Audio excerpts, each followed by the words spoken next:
Lung cancer is one of the most commonest and the fatal neoplasmic disease all over the world.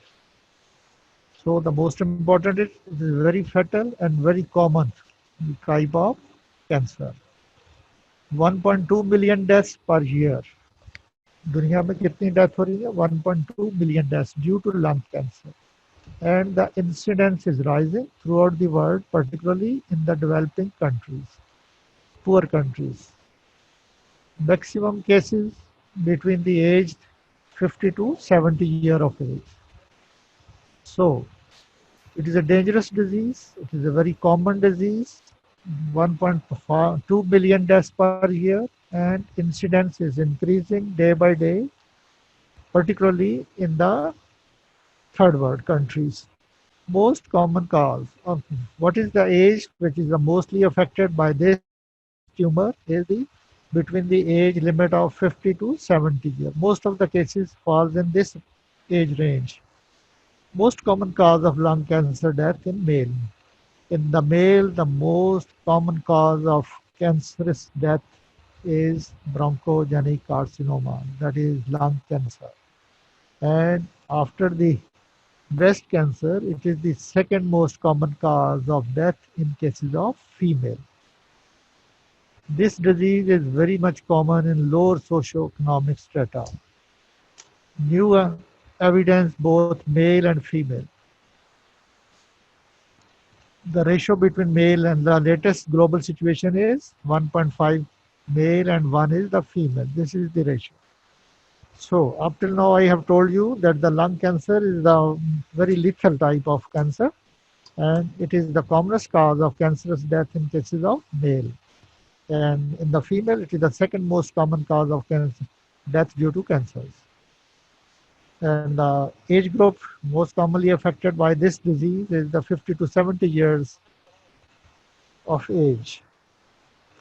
Males are more as compared to the females. And third world countries, the number of lung cancer cases is increasing day by day. What are the etiological factors? Why this occurs? Most common cause of the lung cancer is smoking. Second is pollution, that is environmental pollution or indoor pollution. Occupations. Certain occupations are very notorious, and the person working in these occupations can develop lung cancer. For example, asbestos. As, People working with asbestos, with aluminum, with arsenic. Patient in the uranium mines or in the nuclear plants. Patient were persons working with the nickels, cobalt, chromium, cadmium, aromatic hydrocarbons. Others are the beryllium, and there are certain genetic factors. And last is, but not least, it is the scarring and fibrosis. If already present in the lung, these cases are very prone to develop lung cancer. Again, I will tell you, repeat the etiology. That is, smoking is the most commonest and the lethal cause of this lung cancer. Pollution, like occupational pollutions like asbestos, aluminum, arsenic, uranium, nickel, whatsoever is working in these, is utilizing these minerals, they are more prone to develop lung cancer as compared to a normal person. But there is some genetic correlation is also with this type of lung cancer. And lung fibrosis and lung scarring is also one of the predisposing factors to develop lung cancer. Lung cancer and smoking. Cigarette smoking is the commonest etiological factor. The most commonest cause of lung cancer is the cigarette smoking. 85% lung cancer deaths are due to smoking. ये आप जरा सुनते जाना कि इसमें जा रही है आवाज वगैरह कि नहीं बच्चों को. हाँ. 85% lung cancer deaths in cases of, and cigarette smoking is one of the commonest etiological factors. 85% lung cancer deaths are due to smoke in smokers. Smoking risk in smokers have 8 to 20 times higher risk to develop lung cancer as compared to the non-smoker. If a person working with asbestos and he is also a smoker, then is a 50 to 100 times higher chance, sorry, to develop lung cancer as compared to a person who is not working with asbestos and and he is not smoker. Risk correlation, what is in the quantification of the smoking? We quantify into the pack years. What is pack year? Number of cigarettes smoked per day divided by multiplied by year of smoke divided by 20. 20 pack years and more is a higher risk to develop lung cancer. So what is pack year? For example, like a patient smoke 20 cigarettes a day and he is smoking this from the last 20 years. He is smoking 20 cigarettes from the last 20 years. So 20 multiplied by 20 divided by 20, the pack year will be equal to 20 pack years. So this is the formula to calculate pack years.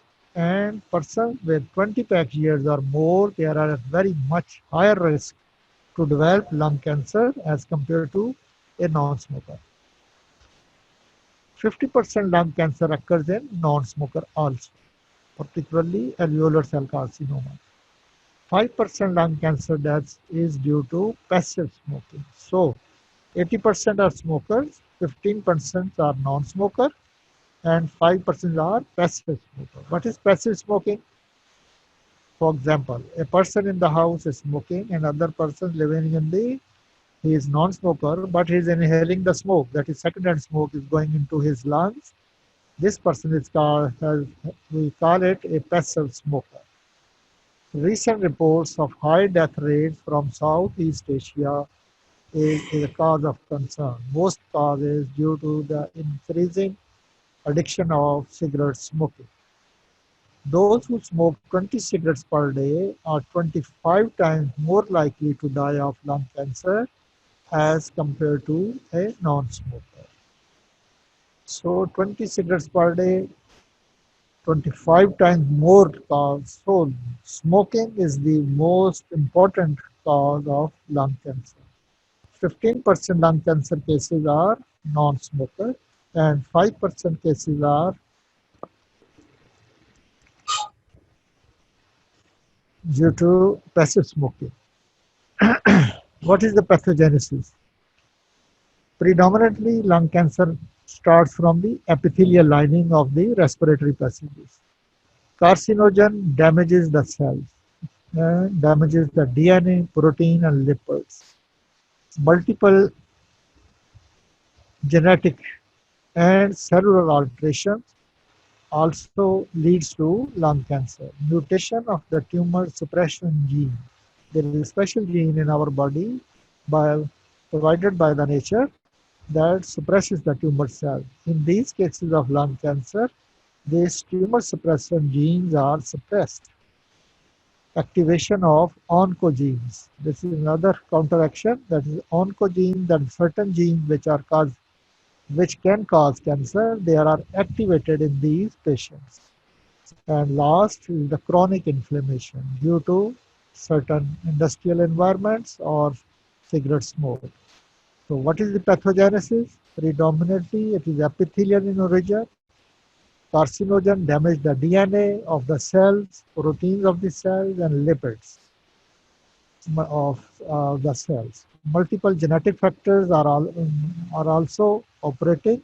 There is suppression of the or mutation of the tumor suppression gene and activation of the oncogenes, and also chronic inflammation. This all leads to lung cancer.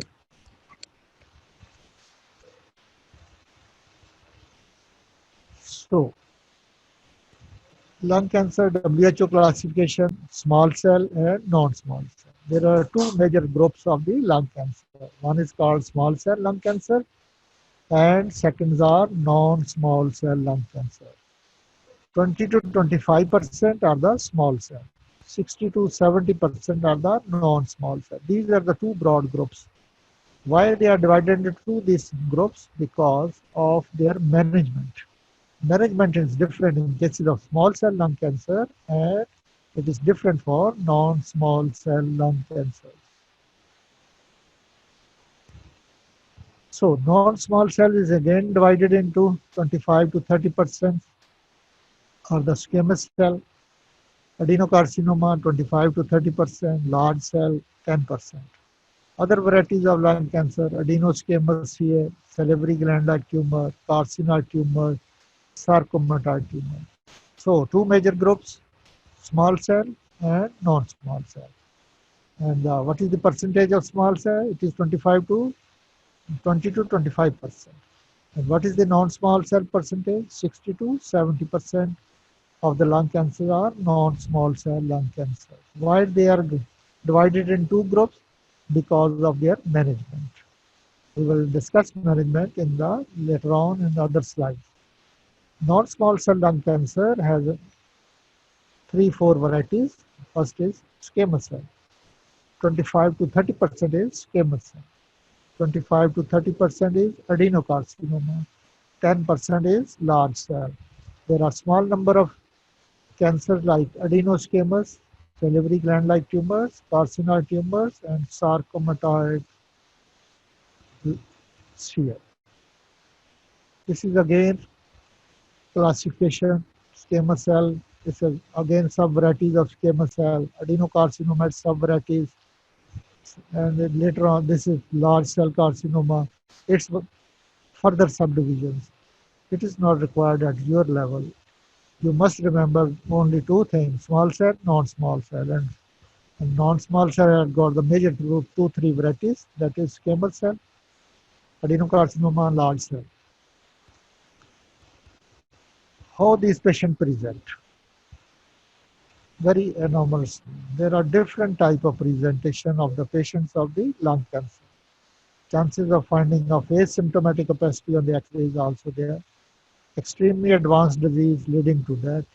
Depends upon tumor type, location.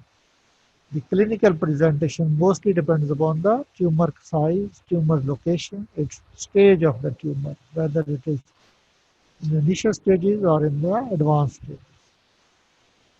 If the primary tumor is present in the respiratory passages, it causes local invasion, or it may give you metastasis and non-metastatic sign and symptoms. So sign and symptoms depends upon the type of the tumor, location of the tumor. If it is present in the major respiratory passages, or it causes local invasion, or it has got mets, then symptom will be according to that. There are non-metastatic symptoms of the lung cancer. These are called paraneoplastic syndromes, also associated with lung cancer. So there are multiple presentation of lung cancer, and lung cancer presentation depends upon the site, size, extent of the uh, metastasis, and so there are certain non-metastatic symptoms of the lung cancer. Clinical present, primary tumor. Mostly 60% cases of the lung cancer, they present with cough.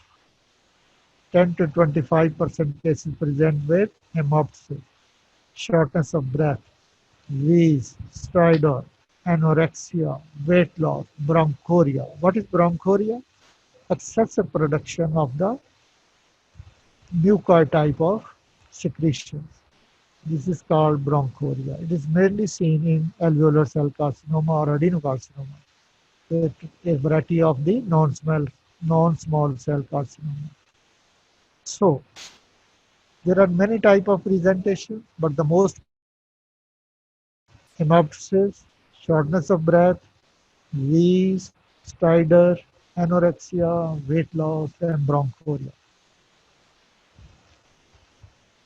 Other clinical presentation, SVCO. What is SVCO? Superior vena cava obstruction syndrome. If the tumor is present in the upper part of the lung, apical portion of the lung, it can press superior vena cava. You know your from your anatomy knowledge that the superior vena cava brings blood from the upper part of the body, that is head and neck area. So when it is obstructed, what will happen? There is swelling of the face, there is involvement of the neck vein.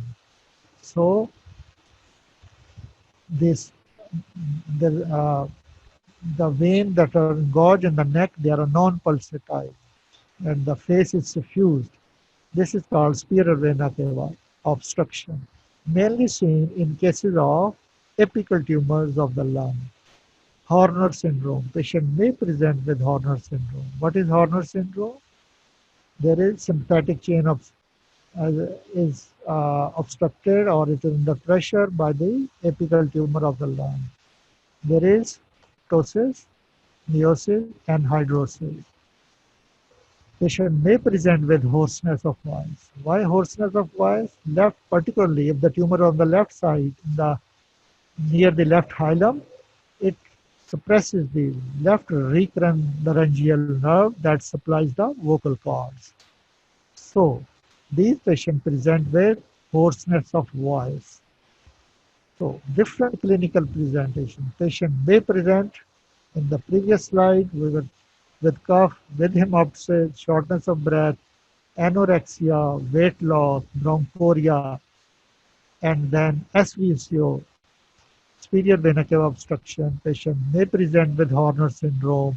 Patient may present with hoarseness of voice. Patient may present with dysphagia. Why dysphagia? If there is a central tumor, its size is increased, it can press esophagus, and so there may be dysphagia for solids or liquids. Raised hemidiaphragm, a phrenic nerve that supplies the diaphragm, is under pressure or involved in the CA lung, then diaphragm is paralyzed. When the diaphragm is paralyzed on X-ray, it will be raised upward. So diaphragm. If the tumor is present in the peripheral part of the lung and it involves parietal pleura, then it can develop pleural. Patient may present with pleural effusion, patient may present with raised hemidiaphragm, patient may present with dysphagia, hoarseness of voice, Horner syndrome, SVCO. But the most common presentation, 60% cough, hemoptysis.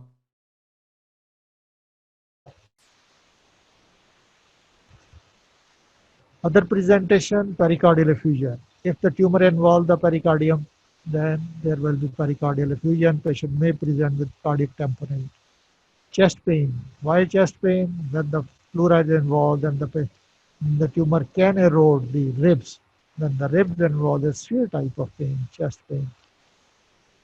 Brachial plexopathy. What is brachial plexopathy? Due to involvement of the brachial plexus, peripheral nerves are involved. For example, ulnar nerve. There may be claw hand, patient or thinner or epithinner, wasting of the hypothinner eminences. Patient may present with this weakness of the hand. So there are different clinical presentation of the lung cancer. It may be due to the presence of the site of the tumor, it may be due to paraneoplastic syndrome, it may be due to the involvement of other organs. So where the mets can go from the lung. In bronchogenic carcinoma, the most common involvement is the pleura. Then there is liver, adrenals, brain, bone, draining lymph nodes. Also to the, if it is in the right lung is involved with the tumor, mets can go to the left lung. Or if, for example, upper lobe of the right lung is involved, then the same lung, lower lobe, can be, mets can go there. Skin involvement, subcutaneous deposition of the neoplastic material. So clinical presentation will like patient may come with the tumor in the skin. If they get the biopsy, if they show this is the type of lung cancer, secondaries are there. So liver, adrenal, brain, bone, lymph nodes, and skin. Non-metastatic presentation of the lung cancer. 20% patients with lung cancer present with endocrinological or neurological paraneoplastic syndrome. What is paraneoplastic syndrome? It is not due to the direct presence of the tumor. It is the remote effect of the tumor. So if tumor is present in the lung, but the body is presenting with, for example, hyponatremia, syndrome of inappropriate antidiuretic hormone. There may be hypercalcemia in the blood, parathyroid hormone like are secreted, thyroid dysfunction, hyperglycemia, gynecomastia, Cushing syndrome, acromegaly, carcinoid syndrome, Lambert-Eaton myasthenic syndrome, peripheral neuropathy, cerebellar degeneration, encephalitis, encephalomyelitis. These are the different neurological and endocrinological presentation of the lung cancer. These are the called paraneoplastic syndrome associated with lung cancer. There are certain endocrinological and certain neurological manifestation of the lung cancer. It is not due to the direct presence of tumor there. It is the remote effect of tumors in the different parts of the body. So what is paraneoplastic syndrome? This is not due to the presence of the tumor in the remote effects of the tumor. And what are these? Hyponatremia, hypercalcemia, thyroid dysfunction, hyperglycemia, gynecomastia, Cushing syndrome, acromegaly, carcinoid syndrome, Lambert-Eaton myasthenic syndrome, peripheral neuropathy, cerebellar degeneration, encephalitis, encephalomyelitis. These are the different paraneoplastic syndromes attached with the lung cancer. What are the hematological paraneoplastic syndromes? Manifestation of the lung cancer. This is anemia, most common. These patients are anemic. Leukocytosis, thrombocytosis, increased WBC count, increased platelet count, thromboembolism. Patient may present with thromboembolic phenomena that in the lung or DVT or other parts of the body.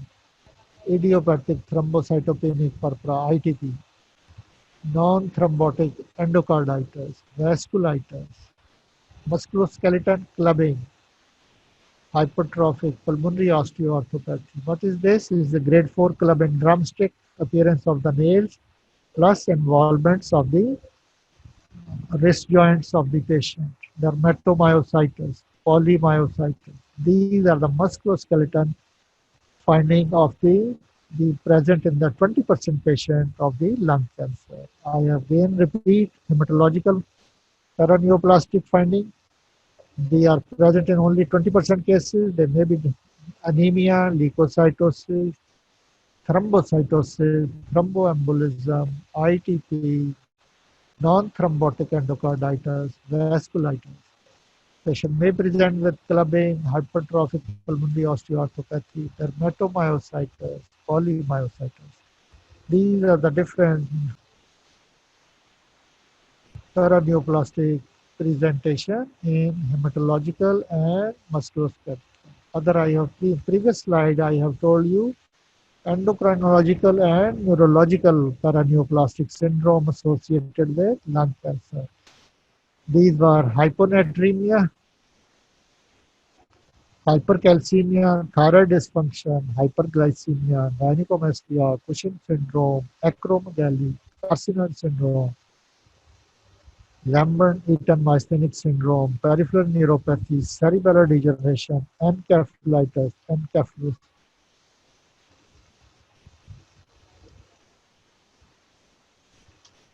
No, how you are going to diagnose lung cancer patients?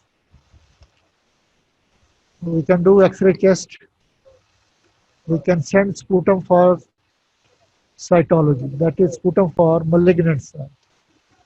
Fiber optic bronchoscopy, we can do the bronchoscopy.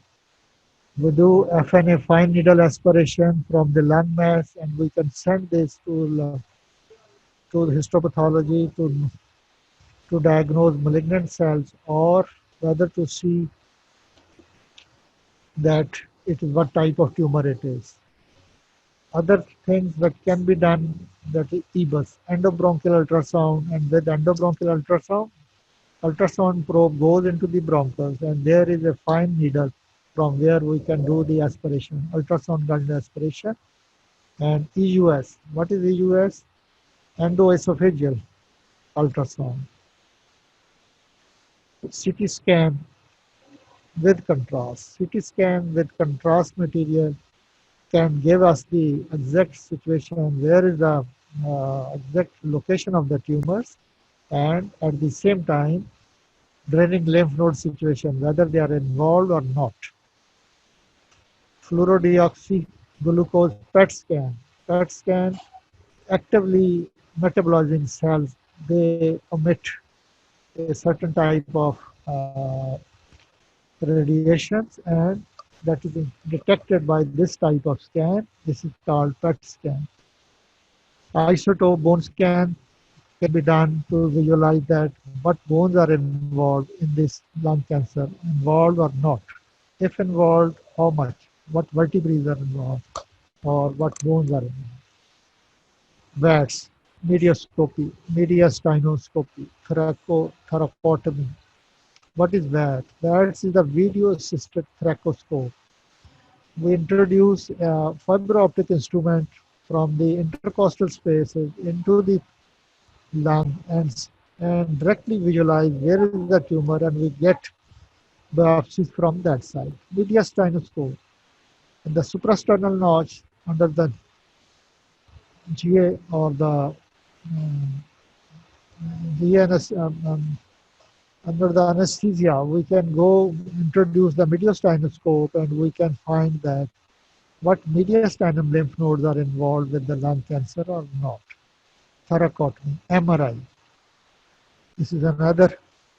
MRI has, if we want to differentiate between solid tumors or some vascular mass, then MRI is helpful. In the end, we can do pulmonary function test. Pulmonary function tests are important because if you want to resect, you can do, if you want to do some surgery on the cancerous lung, then you must do pulmonary function test first to know that what type of reserve, lung reserve is there in these cases. So to make a diagnosis of lung cancer, you can do X-ray, sputum cytology. We send the sputum for malignant cell.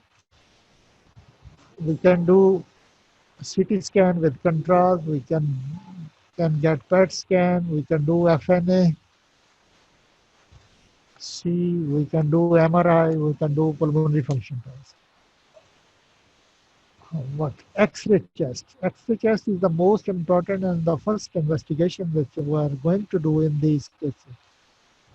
About 7% cases of the lung cancer are asymptomatic. They are diagnosed incidentally on X-ray. It means that the patient had an X-ray chest due to some other reasons. But in 7% cases, we can find incidentally a tumor present in the lung. Nearly always X-ray chest in bronchogenic carcinoma always abnormal. By time patient present with symptoms. But the patient is symptomatic. You do the X-ray, it will be definitely an abnormal X-ray. And what it will be, a mass, a hilar mass, a peripheral mass is the commonest presentation. Near the hilum there is a mass, or there is a peripheral mass. These are the commonest presentation of the lung cancer. No, this is the X-ray chest.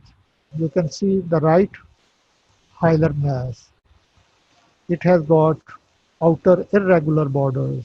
It has homogeneous opacity in the right hilum with irregular margins, outer margins. This is most probably a case of CLR. This is the apical tumor. Right upper radiological zone is obscured with a huge tumor with irregular borders. So this is the X-ray of a apical tumor. This type of X-ray and these patients usually present with SBC obstruction or with Horner syndrome. This is white out left lung. There is a most probably a tumor in the left main bronchus. There is a collapse. You can see the trachea pulled towards on the, there's a black line on the upper part of the superior mediastinum. It is pulled toward the right, towards the left, and at the same time there is costophrenic and cardiophrenic angles are obliterated. So there is a collapse with effusion. Such type of X-rays are called white-out lung.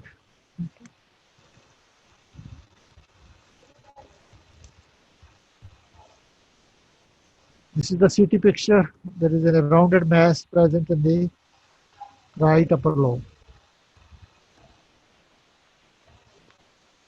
These are the multiple mets on the CT with IV contrast seen in the both lungs. So this is the CT picture. This was the single mass. There are multiple mets.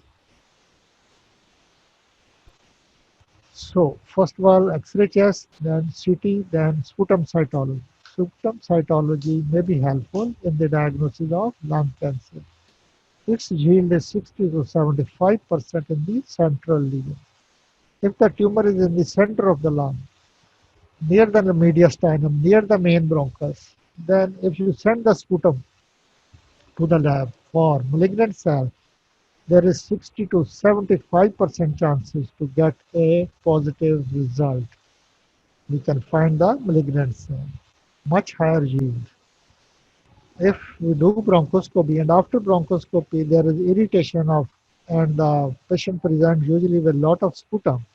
If post bronchoscopy sputum is sent for the lung cancer patients, then it may be positive in 65 to 75% cases.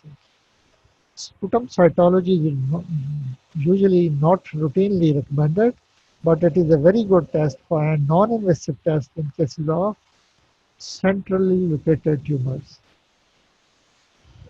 Fiber optic bronchoscope. It is a very useful invasive technique with fiber optic bronchoscope from the nose or from the, we can go in the through the vocal cord into the trachea and at the bifurcation of the trachea, major and minor, major bronchi, right and left. And what test with the bronchoscope we can do? We can visualize the tumor with our eyes, number one. We can do the washing, we can do the brushing, we can do the biopsy, and we can do transbronchial needle aspiration with the help of bronchoscope. So it is a very useful test. So what procedures we can do with the bronchoscope? Washing, and we instill normal saline in the respiratory passages and we suck it back and send this secretion to the for malignant cell cytology, where we can send the brushing. We introduce a small brush through the bronchoscope and we rub against the tumor, and from this we pull out the brush outside the bronchoscope and make slides. We stain these slides, fix these slides and send to the lab for malignant cell. There is a small biopsy forceps introduced through the bronchoscope and we can get small chunks from the tumor and we can send for histopathology. TBNA, transbronchial needle aspirin, there is also a fine needle is available. We can send it through the bronchoscope to the lymph nodes and we can aspirate. And we send the material for histopathology. And in the last for the bronchoscopy, there are a lot of sputum post bronchoscopy. We can send the sputum for cytology. More than 70% tumors are visible on fiber optic bronchoscope. Diagnostic yield and visible tumor is 80 to 90%. Diagnostic yield and non-visible tumor is 45 to 55%. EBUS endobronchial ultrasound is helpful to detect the tumors. So bronchoscopy is very important in cases of lung cancer, in the diagnosis of lung cancer. So this is the bronchoscopic view. The whole of the main bronchus is obliterated with the tumor. This is another bronchoscopic view. You can see the right main bronchus is totally occluded with the tumor, while the left main bronchus is patent. Another one bronchus is open, another is totally obliterated with the tumor, and it is also bleeding from this tumor. This sharp central line is the carina. On the right side, there is a major tumor present obstructing the whole of the main bronchus. So CT scan, better definition of the lesion. What helps we can get from CT scan? It can define the location of it can detect the lesion up to 1 centimeter in size. We can stage the tumor so that we can design the management. We can get CT guided FNE, a peripheral part of the present in the peripheral part of the lung, and we cannot get from bronchoscopic view. Then CT scan, with the help of CT scan, a fine needle is introduced into the chest from the peripheral part, and we can get under CT guided a fine needle aspiration from the tumor, and we can detect METs from CT scan.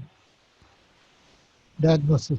Pulmonary function test is helpful for operation, for lobectomy, for pneumonectomy.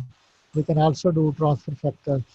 So before surgery, it helps the what and how much lung we can resect.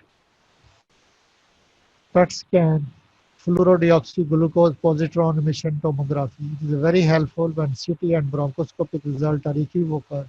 Lesion less than 1 centimeter may be identified with the help of PET scan.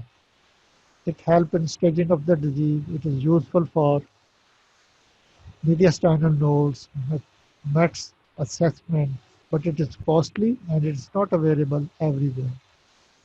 In our city, that is in Lahore, it is available only in the Shaukat Khanum Hospital, and no other government hospital has got PET scan facility. Sequence of diagnostic investigations: central or peripheral lesion, mediastinal node involvement, neck nodes, isolated METs. No. Then after the diagnosis, the next step is staging of the disease, because the treatment depends upon the stage of the disease, whether disease is limited or extensive. Small cell has got two stages: limited disease and extensive disease.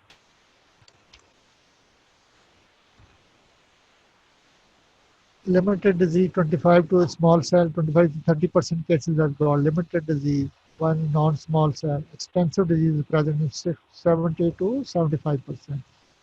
So most of the small cell cases, when they report to the medical facilities, they have got extensive disease, and it's very difficult to manage these cases.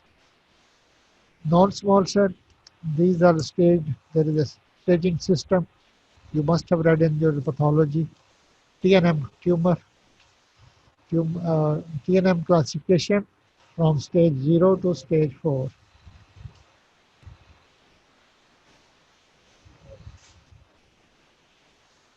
So this is the TNM classification for the non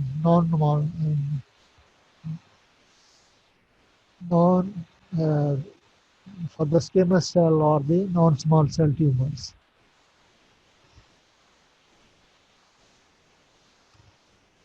How we stage the small cell lung cancer?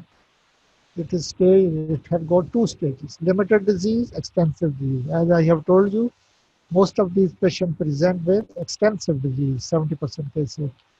But a patient in limited disease, how we can say it has got a limited disease in small cell? This is defined as a disease confined to one ipsilateral hemithorax. Only one hemithorax is involved, and within a single radiotherapy port. So a radiotherapy, when we are given to get the port, there it is correspond to the part of, if it is a, it can we can give radiotherapy from one a single port is sufficient, then we classify that it is a limited disease. Extensive disease is defined as evident tumor disease outside the ipsilateral hemithorax. That is the second hemithorax is also involved. Then we can we can call it extensive disease. Before starting the treatment, there is other thing which is very important is the performance status. WHO has given a 4 steps performance status. Patient with lung disease, he is asymptomatic. He has got no pain, he has no cough. He was diagnosed just by chance on X-ray chest. So this is called stage 0. Stage 1, patient is symptomatic, may have some cough, may have loss of appetite, but patient is ambulatory. He can able to carry out his light work. He can go outside. He can do the small work of his own. So this is stage 1 disease. Stage 2, patient is bedridden, but from less than 50% time of the day he is in the bed, but he is able to live at home with some assistance. He need very little assistance for his day-to-day life. He can go to the washroom, but mostly he is bedridden. But the time of the bedridden is less than 50% time of the day. This is stage 2. What is stage 3? Patient is more than 50% time of the day in the bed. He is unable to care for himself. He needs definitely a person to take him to the washroom and bring him to serve food for him and help him in eating the foods. And stage 4 is the bedridden. So performance status is important, extent of disease is important. So what treatment lung cancer? Treatment depends upon the staging and performance status. Multidisciplinary team is there. And what is multidisciplinary team? Before starting the treatment, there is a surgeon, there is a radiotherapist, there is chemotherapist, and combination, and a pulmonologist, and combination of any of the above.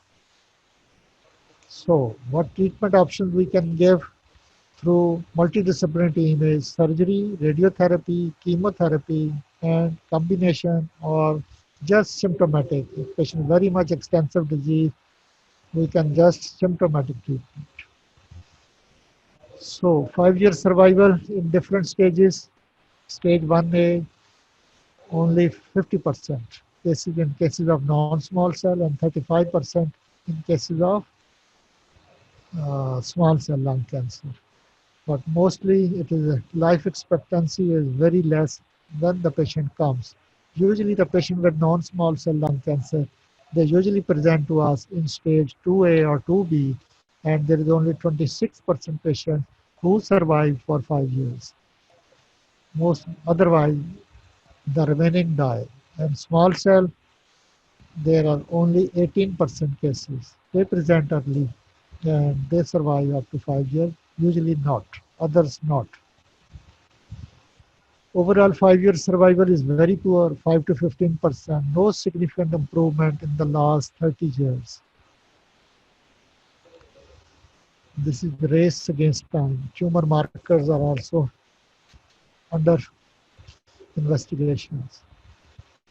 How we can screen our population and we can to help in the early diagnosis. There is no screening method helpful in cases of lung cancer. Regular screening, it is still debatable since from the 1970s.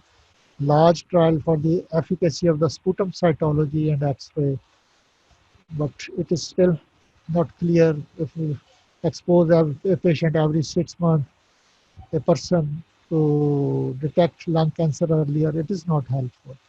Screening does not reduce mortality from lung cancer. Screening for lung cancer is not recommended. Recently, fluoroscopic bronchoscopy, it is still in the research. CT-based trials, low-dose CT scan for the early detection, but it is still under trial. American College of Chest Physicians recommend 2013 low-dose CT scan for those persons with the age of 55 to 75 years 74 year of age with more than 30 pack year history of cigarette smoking, or current smoker with having quit from the last past 15 years. They recommend that these patients should get a low dose CT scan every year. So if they develop lung cancer, we can detect it at an early stage. Otherwise, it is still debatable. Doubling time. It is an important thing, doubling small cell that is very rapidly growing tumor, and every 30 days it doubles. Size and the volume of the tumor doubles. Squamous cell 90 days, and slow growing tumor is adenocarcinoma, a variety of the non-small cell carcinoma. It doubles in 180 days. At 30 doubling time, tumor size is only 1 gram, and 35 doubling time, tumor weight is 8 gram. 37 doubling time, a patient it has got 64 gram. 40 doubling time, it is 1000 gram. 40, that is about 1 kg. 40 doubling time usually causes death. So there is no screening method, only prevention. What is the prevention? Stop smoking. So smoking, it is lethal. It's the major cause of this type of lung cancer. And so you should stop smoking. Deterring young individuals from smoking from start to smoke. So third world has got the major problem of smoking. So that is why our lung cancer cases are increasing day by day. So it is better. We should stop smoking. We should prevent smoking. There will be a campaign at government level, at institutional levels to prevent our younger generation from smoking. So that is why in this way we can help to stop this lung cancer.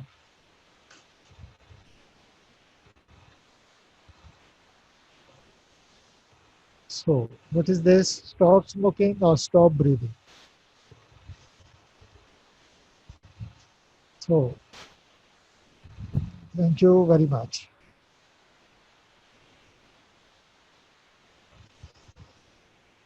ठीक है जी, complete हो गया अब।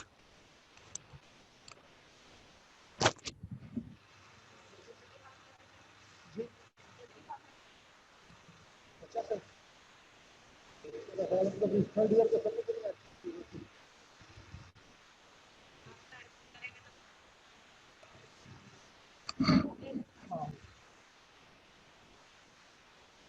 Yes, you do.